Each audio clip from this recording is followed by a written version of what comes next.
Bonjour et bienvenue à cette dernière édition de vos nouvelles du Haut-du-Lac. Et oui, déjà la dernière édition l'été qui est passée très rapidement. Pour commencer, la troupe Les Animés a conclu en grand la présentation de la pièce Les Voisins à l'occasion des 30 ans d'existence de la troupe. Un hommage a également été rendu à l'une des membres fondatrices de la troupe, Mme Annie Marcille, qui a été impliquée de près pendant plus de 25 ans dans les différentes pièces présentées par la troupe. Lors de l'une des dernières représentations, les comédiens et comédiennes ont eu droit à quelques surprises préparées par l'équipe des Animés et disons qu'ils ont été quelque peu déstabilisés. Ayant fait salle comble à chacune des représentations, c'est avec un sentiment de fierté et d'accomplissement que les acteurs ont pu dire au revoir à leurs personnages.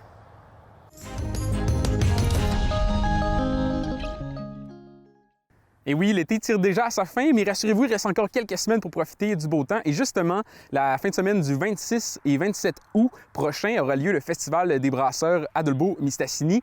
Et après 2 ans d'absence, eh bien, il y a eu plusieurs nouveautés qui ont été annoncées. On en a parlé avec le président Mathieu Boivin ainsi que la responsable des communications, Mme Vanessa Girard.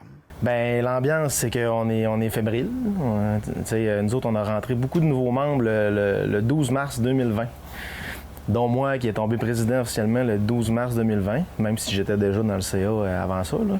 Fait que nous, depuis cette date fatidique-là, du début de la COVID, bien, on a annulé 2 éditions.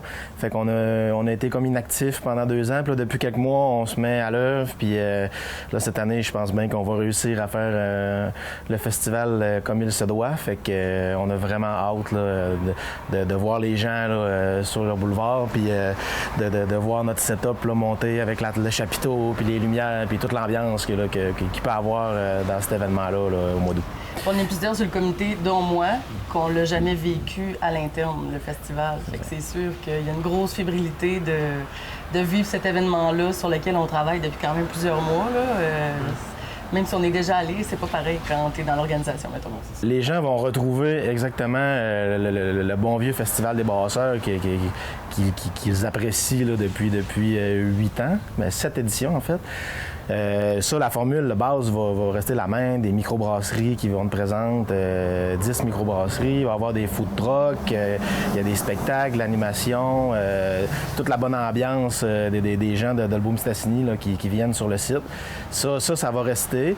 Au niveau des nouveautés, bien, on a notre nouveau logo qui a été revampé pour 2022. Là. On veut comme se renouveler pour retour de COVID après 2 ans d'absence. Fait qu'on a eu l'idée de refaire notre logo. On pense qu'il est très beau.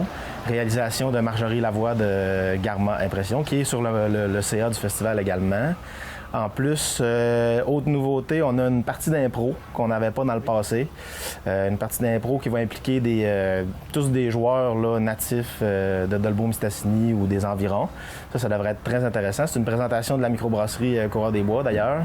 Les 100 premières personnes qui vont se présenter à cette partie d'impro vont recevoir une consommation du Coureur des Bois gratuitement.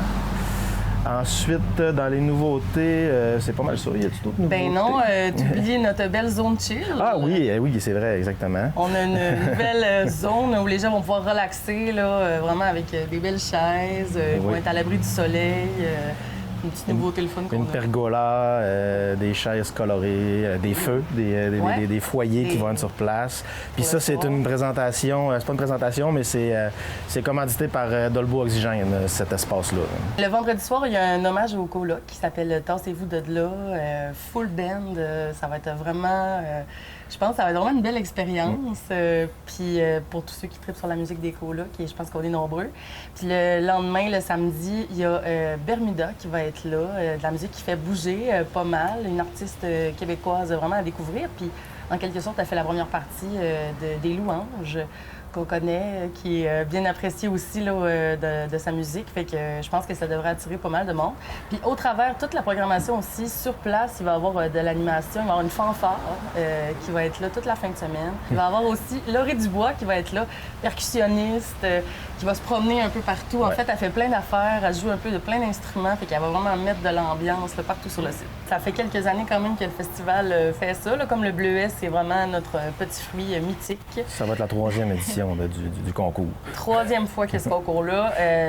En fait, on envoie l'invitation là, à tous les exposants s'ils veulent brasser une bière au Bleuet. Ensuite, il y a un concours qui est fait de dégustation. Il y a vraiment des juges là, qui vont déterminer c'est quelle la meilleure des bières au Bleuet. À l'aveugle, oui, sans savoir.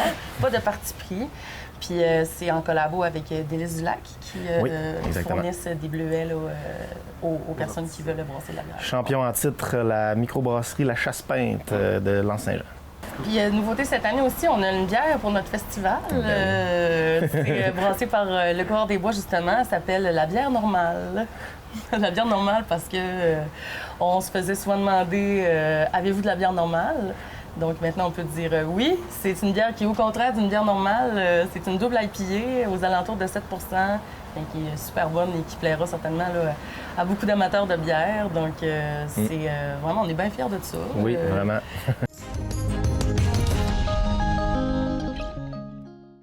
La semaine dernière, les administrateurs du Challenge cycliste des Bleuets ont annoncé avoir pris la difficile décision d'annuler l'édition de cette année.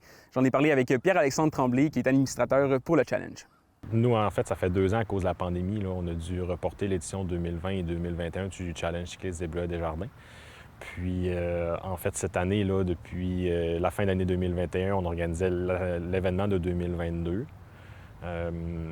En fait, ce qui s'est déroulé, c'est qu'au début de l'année 2022, on a eu des problèmes là, au niveau de la gestion de la sécurité avec la Sûreté du Québec. La Sûreté du Québec s'était retirée de notre événement.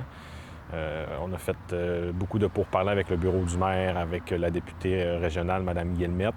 Puis finalement, on a réussi à s'entendre avec la Sûreté du Québec pour qu'ils reviennent comme partenaire majeur de notre événement.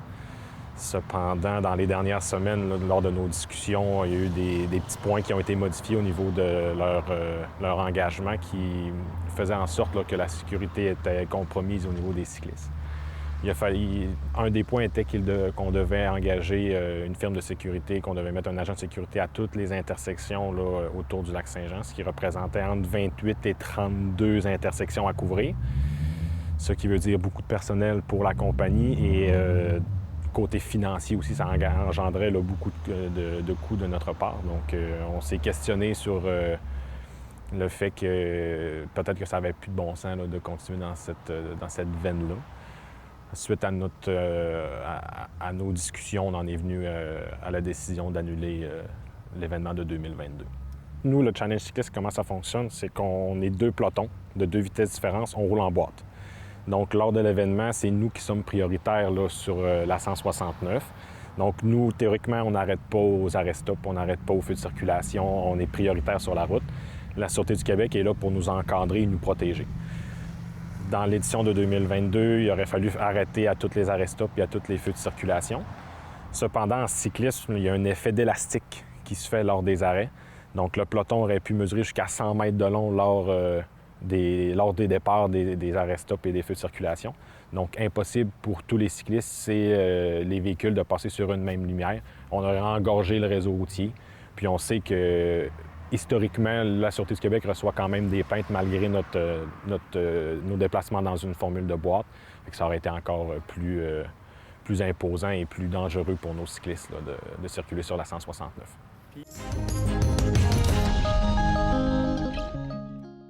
Dans les dernières semaines, une nouvelle entreprise a vu le jour dans le secteur de Normandin. Je vous parle ici de Bœuf Alfred, qui est donc une boutique qui vend de la viande Wagyu et du bœuf Angus. J'en ai parlé avec 2 passionnés, Fabien et Julie, qui sont les 2 propriétaires. Ben nous, en fait, étant un peu épicurien dans l'ombre, on a tout aimé les bons restos, à recherche un peu de... des bons aliments, du goût, tout un petit peu subtil, à quelque part, qu'on fait tu sais, c'est ça qu'on aime. Fait que de là qu'est est venue l'idée, il y a 5 ans maintenant, d'introduire le Wagyu dans notre production bovine. Par rapport qu'on avait goûté à ce produit-là, plus dans le sud du Québec, puis on avait vraiment aimé, là, on se rappelle encore du resto qu'on avait été goûter. Poivre noir de Trois-Rivières. On avait goûté ça, ouais, c'est ça, à ce resto-là. Fait que. On avait eu un coup de cœur, là, en fait, là, pour le produit. Fait que c'est à partir de là qu'on a démarré la production de bœuf wagyu. Puis ça fait déjà 5 ans à la base qu'on livrait nos sujets à Québec et à Montréal. Ça allait dans le vieux Québec, dans les restos, dans les boucheries fines. Puis là, ben, on avait tout eu un petit peu dans la tête qu'un jour, on aimerait bien ça. Puis être capable d'offrir ça à la population, là, aux gens qui aiment le barbecue ou qui aiment la viande de qualité. Fait qu'avec le... On s'en faisait beaucoup demander. Il y a plein de monde qui voulait manger de notre viande. On s'en faisait beaucoup demander. Puis on a rencontré quelqu'un un moment donné qui était producteur de Wagyu, puis qu'il avait ouvert une boutique. Fait que ça nous a vraiment inspiré à faire, ben pourquoi nous autres, on ferait pas ça? On a tout le potentiel, on a tout ce qu'il faut pour le faire. Fait que on s'est lancé pas longtemps après cette rencontre-là dans la boutique pour vendre nos produits. À date, les gens de Normandin, des alentours, ils semblent vraiment heureux qu'ils aient accès à des produits comme ici. Il y en a qui nous remercient. Hey, merci de nous faire vivre ça. On est à Normandin, c'est pas une grosse ville, mais on a accès à des produits comme un petit peu plus de luxe ou haut de gamme. Fait que c'est vraiment l'accueil. On sentait qu'on avait un produit que les gens allaient embarquer parce qu'on s'en faisait demander beaucoup, mais jamais, jamais à ce point-là. Les gens entrent ici, sont contents, sont heureux. C'est au-delà de nos attentes jusqu'à présent. Là. Le persillage, en fait, c'est vraiment les lignes de gras, le gras intramusculaire qui est dans la viande, qui fait que c'est pas un gras qui vient dur, c'est vraiment lui qui est lié au goût puis à la tendreté, puis à la cuisson, il va fondre, puis il y a une partie qui va s'enlever de là. Fait que c'est ça qui fait que ça va être une viande vraiment tendre, là, tu sais, vraiment au top, là. Je veux dire, tu goûtes à ça, puis ça il n'y a pas de texture de gros particulier. Plate, dans le fond, si les gens veulent nous rejoindre, dans le fond, comment on procède pour ça? On a une page Facebook qui s'appelle Bœuf Alfred, fait que c'est très facile là, de nous trouver. Vous pouvez vous abonner. Toutes les informations liées à la boutique, dans le fond, sont là-dessus, les heures d'ouverture, si on reçoit un bœuf ou vraiment tout ce qui est en lien avec la boutique Bœuf Alfred. C'est très simple. Dans le fond, nous, on est situé à Normandin, 248 Avenue du Rocher. C'est au coin du rang 4 à Normandin. Là, c'est sur les terres. Là. Nos animaux sont tout près. Fabien, c'est le 4e Villeneuve, dans le fond, d'une série de 4. Le premier, c'était Alfred Villeneuve. Le deuxième, c'était Léo Villeneuve. Le troisième, mon beau-père, Martial Villeneuve. Et le 4e, Fabien Villeneuve. Fait on aime ça, les choses qui ont du sens, puis c'était comme, on avait besoin d'un nom, puis c'était le fun de faire un petit clin d'œil à ce monsieur-là, que c'est lui qui a défriché les terres, c'est lui qui a construit notre maison, c'est lui qui a commencé toute cette belle aventure-là, fait que c'était le fun de le ramener un peu dans notre histoire.